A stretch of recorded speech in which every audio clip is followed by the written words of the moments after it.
Welcome back to Rajesh Tutorial. Learn Hindi to Tamil part number 99. இன்னைக்கு ரொம்ப சிம்பிளான sentence பார்க்க போறோம். எப்பெல்லாம் சேனல் லைக் பண்ணுங்க, கமெண்ட் பண்ணுங்க, சப்ஸ்கிரைப் பண்ணுங்க. இப்போ உங்களால எனக்கு உதவி செய்ய முடியுமா? அது ஹிந்தியில் எப்படி கேட்பீங்க பார்த்தீங்கன்னா, आप मदद कर सकते हैं क्या? आप मदद कर सकते हैं क्या அப்படின்னா உங்களால எனக்கு உதவி செய்ய முடியுமான்னு அர்த்தம். அப்புறம் ஓகே எனக்கு ஓகே தயவு செஞ்சு சொல்லுங்க. அதை ஹிந்தியில் எப்படி சொல்லுங்க பார்த்தீங்கன்னா, ஜரூர் போலியே, சரிங்களா?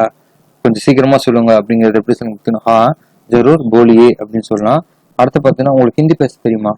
அதை எப்படி கேட்பீங்கன்னா ஹிந்தியில, ஆப் ஹிந்தி போல்தே ஹே கியா? ஆப் ஹிந்தி போல்தே ஹே கியா அப்படின்னா உங்களுக்கு ஹிந்தி பேச தெரியுமான்னு அர்த்தம். அடுத்து எனக்கு ஹிந்தி பேச தெரியும். அது ஹிந்தியில எப்படி சொல்லுங்க பார்த்தீங்கன்னா,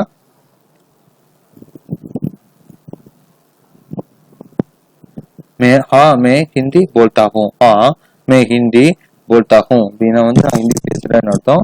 அப்புறம் உங்க ஏஜ் என்ன, அதை ஹிந்தியில எப்படி கேட்பீங்க பார்த்தீங்கன்னா, ஆப்கா உம்ர கியா ஹே? ஆப்கா உம்ர கியா ஹே அப்படின்னா உங்க வயசு என்னன்னு அர்த்தம். அதுக்கு நீங்க ஆன்சர் பண்ணலாம், மேரே உம்ர 30 साल है. மேரே உம்ர 30 साल है. ஆம்பளை இருந்தா மேரே, லேடியா இருந்தா மேரின்னு சொல்லணும், சரிங்களா? என்னோட வயசு 30 அப்படி சொல்லலாம். அடுத்த சென்டென்ஸ் பார்த்தீங்கன்னா, உங்களுக்கு என்ன வேணும்? हिंदी எப்படி கேட்பீங்க பார்த்தீங்கன்னா, आपको क्या चाहिए? आपको क्या चाहिए அப்படின்னா என்ன வேணும்? मुझे थोड़ा पानी चाहिए. मुझे थोड़ा पानी चाहिए அப்படின்னா எனக்கு கொஞ்சம் தண்ணீர் வேணும் அப்படிங்கிற அர்த்தம். அடுத்து உங்களுக்கு பைசா வேணுமா? அது ஹிந்தியில எப்படி கேட்பீங்க பார்த்தீங்கன்னா, आपको पैसा चाहिए क्या? आपको पैसा चाहिए क्या அப்படின்னா உங்களுக்கு பைசா வேணுமான்னு அர்த்தம், பணம் இது வேணுமான்னு.